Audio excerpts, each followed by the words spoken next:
আসসালামু আলাইকুম, good morning everyone. কেমন আছেন সবাই? আমি আলহামদুলিল্লাহ খুবই ভালো আছি। সুন্দর একটা দিন শুরু হলো। আর এই যে আমার সকালের নাস্তা আজকে বানিয়েছিলাম আলু পরোটা। আর এই যে আছে খেজুর, আলু বোখারা, আর হচ্ছে এখানে গোয়াবা আছে, পেয়ারা। আর এই যে আলু পরোটাটা খাবো আমি। সাথে আছে এখানে রেড চিলি সস। তো শুরু করা যাক।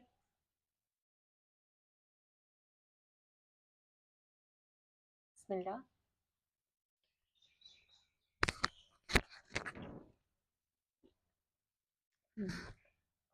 অনেকদিন পর বানিয়েছে আলু পরোটা।